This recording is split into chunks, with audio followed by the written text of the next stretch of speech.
from knocking out a considerably taller and stronger fighter to his surprising knockout of Jose Pedraza. Here are some of Tank's most brutal knockouts. Let's begin with his KO against Yuriorkis Gamboa. In his fight against Gamboa on the 28th of December 2019, he took his sweet time testing Gamboa's limits, and just when fans thought he was going to go the distance, he saved the best for last. Gamboa was knocked down not once, not twice, but 3 times by the Tank. And if that wasn't enough, the poor guy suffered a ruptured Achilles tendon at one point. Ouch. But hey, he's a warrior and soldiered on, making it one of the most heroic showings in boxing. Throughout the fight, Davis was in complete control, except for a few moments where he seemed to be struggling with stamina. I mean, that's understandable when you're throwing so many power punches that even the air around you starts to feel dizzy. In the end, Davis landed 120 of 321 shots, while Gamboa only managed to land 78 of 617 shots. That's like trying to play darts blindfolded against a seasoned pro. Don't forget the highlight of the night, the vicious uppercut from Davis that put Gamboa away for good in the 12th round. It was like watching a bowling ball knock down a bunch of pins, except the pins were poor Gamboa. But if you think that was a very brutal knockout, wait until you hear about how Mario Barrios went down. In the world of boxing, size doesn't always matter, and that was certainly the case when Davis took on Mario Barrios on the 26th of June 2021. Standing at just 5'5", Davis was up against the towering figure of Barrios, who stands at an impressive 5'10". It was like watching a mouse trying to take down an elephant, but Davis was determined to prove his worth. The early rounds belonged to Barrios, who appeared to have control of the fight. Davis was limited to just a few shots, like a kid trying to hit a piñata blindfolded. But then, something changed in Davis, when suddenly Tank exploded with a barrage of shots in the 5th and 8th rounds. Davis landed a right hook that sent Barrios crashing to the mat twice in the 8th round. It was like watching a game of whack-a-mole, except the mole was a 5'10" boxer. Davis continued to land big shots, and in the 11th round, he delivered a devastating left uppercut to Barrios' body, sending him to the mat for the 3rd time in the fight. Barrios got back up, but it was clear that the end was near. In a flurry of punches along the ropes, Davis forced referee Thomas Taylor to jump in and call the fight 2 minutes, 13 seconds into the 11th round. Davis had done it. He had moved up 2 weight classes and defeated a giant. "I made it tough. I made it tough," Davis said after the fight. "I definitely could have made it easier, but it is what it is." And that's the thing about Tank. He always goes for the knockout punch. And it doesn't stop there. In fact, it goes all the way back to the night of the 14th of January 2017. Davis's ascent to greatness continued with a marvelous performance against Jose Pedraza. After all, he lifted the IBF 130-pound title in a way that left the boxing world gasping for air. Davis was a young southpaw from Baltimore, but he was already a dangerous force in the ring with a record of 17-0 and an impressive 16 knockouts. The night started with Pedraza looking like a worthy champion, but that didn't last long. He was quickly overwhelmed by Davis's speed and power. Instead of using his height and reach advantage to keep Davis at bay, he opted to take the fight to the young puncher. Davis was composed and precise, landing his shots with accuracy and power, and Pedraza's guard was no match for Davis's accurate shots. Round after round, Davis landed blow after blow, and Pedraza was left helpless. In the 6th, a vicious left hook hurt Pedraza, and in the 7th, a thunderous right hook dropped him for the first time in his career. The referee saw enough, and Davis was crowned champion. Though this wasn't a one-time thing. I mean, I can't forget about the Rolando Romero fight. It was a verbal sparring match before the bout even began. Rolando promised to defeat the formidable Gervonta Davis, but in the end, it was Tank who had the last word, with a thunderous left hand that sent Romero crashing into the ropes. For the first few rounds, Romero was in control, but it only takes one punch to turn the tide, and Davis knew do it. He waited patiently until he saw the perfect opening. Romero's strategy was working well, with Davis circling around the ring,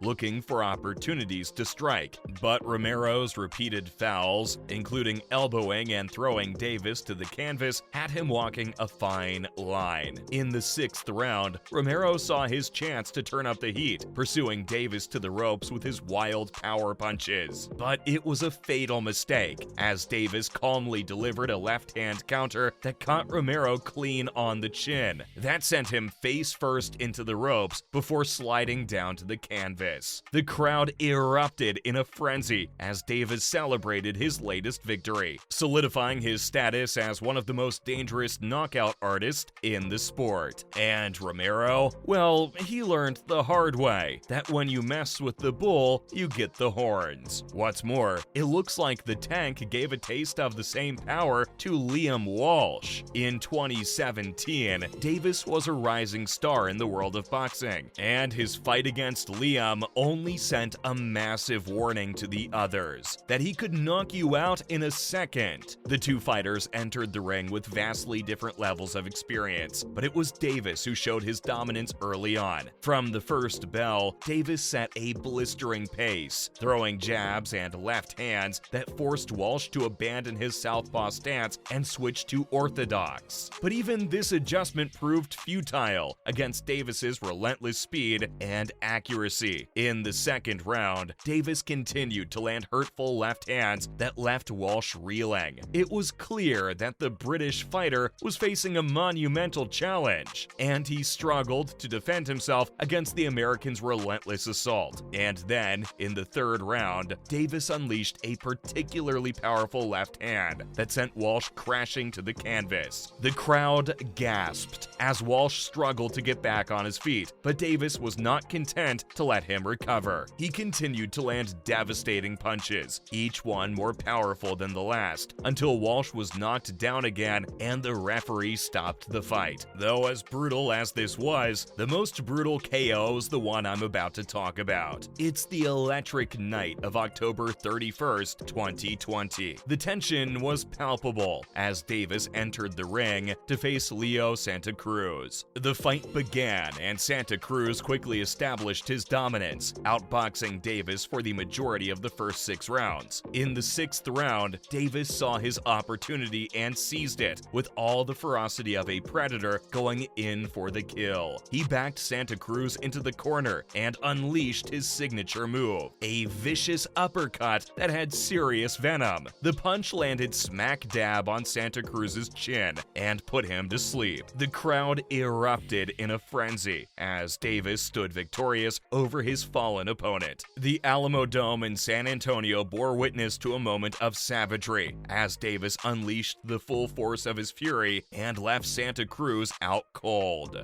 That's it for Gervonta Davis's most brutal knockouts.